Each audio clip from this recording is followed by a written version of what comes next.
Voici les 3 vérités que les vétérinaires ou leaders concernant le traitement des animaux malades sur le terrain vous ont cachées. Après mes stages sur les lieux d'élevage, j'ai eu à découvrir 3 secrets que je vais vous dévoiler aujourd'hui, que les leaders utilisent pour traiter les animaux, quelles que soient les conditions. Et si toi, en tant que vétérinaire ou technicien en production animale, tu ignores ces vérités, alors tu ne pourras jamais traiter un animal sur le terrain de façon concrète. Et tu ne seras jamais apprécié par les éleveurs. Parce que sans ces étapes, tu peux traiter un animal. Maintenant, après ton départ, les éleveurs vont commencer par t'insulter. La première vérité est l'anamnèse. Si toi, tu es vétérinaire et que tu ne fais jamais ou passes jamais par l'anamnèse, tu ne pourras jamais bien traiter un animal. Pourquoi je dis ça? Parce que grâce à l'anamnèse, tu sauras quel est l'historique de la maladie. Et concernant l'historique de la maladie, nous voulons dire comment et quand et comment la maladie a commencé. Quels sont les produits que l'éleveur a déjà utilisés pour pouvoir guérir la maladie et quels sont les symptômes que l'éleveur a déjà observés sur l'animal depuis que la maladie a commencé. La deuxième vérité est la technique de double dosage. Sur le terrain, les vétérinaires, après l'anamnèse, appliquent cette technique simplement si l'éleveur a déjà utilisé le produit que le technicien voulait utiliser à une dose normale et que l'animal ne se rétablit pas. Il fait maintenant cette dose fois 2 pour avoir un effet sur la maladie de l'animal que la classe moyenne des vétérinaires n'y pense même pas, car ils ont peur pour tuer l'animal.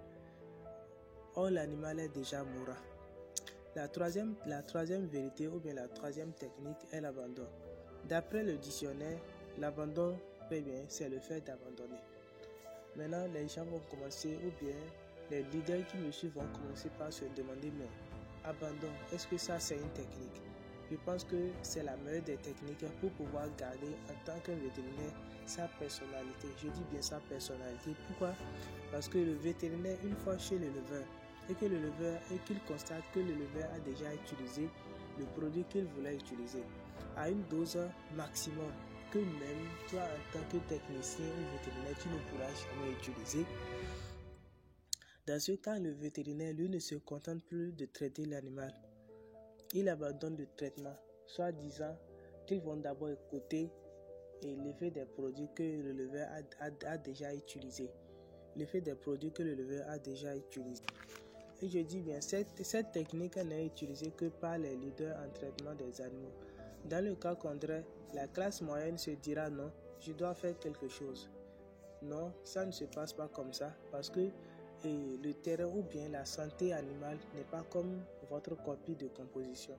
Parce que dans votre copie de composition, à des moments donnés, le professeur peut décider ceux qui ont écrit au moins quelque chose auront 0,50 comme point.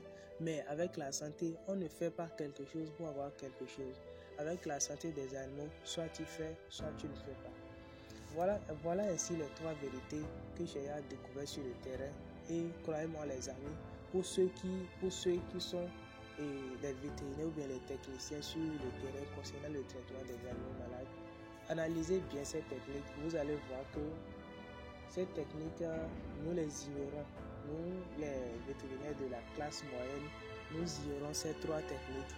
Et sans ces techniques, on ne pourra jamais bien traiter un animal malade. Alors, j'espère que tu as aimé cette vidéo. Si tel est le cas, likez et partagez pour que les autres en bénéficient. Parce que je l'ai observé chez plusieurs vétérinaires. Alors, s'il te plaît, fais-moi plaisir. Il faut liker la vidéo et partager. Et si tu souhaites recevoir des vidéos de la sorte, n'hésitez donc pas à vous abonner. Ça ne vous prendra que quelques minutes juste pour pouvoir recevoir des vidéos de la sorte. Parce que chaque semaine, j'essaie d'élaborer des vidéos pour mes leaders qui me suivent. Sur ce, on se dit à bientôt.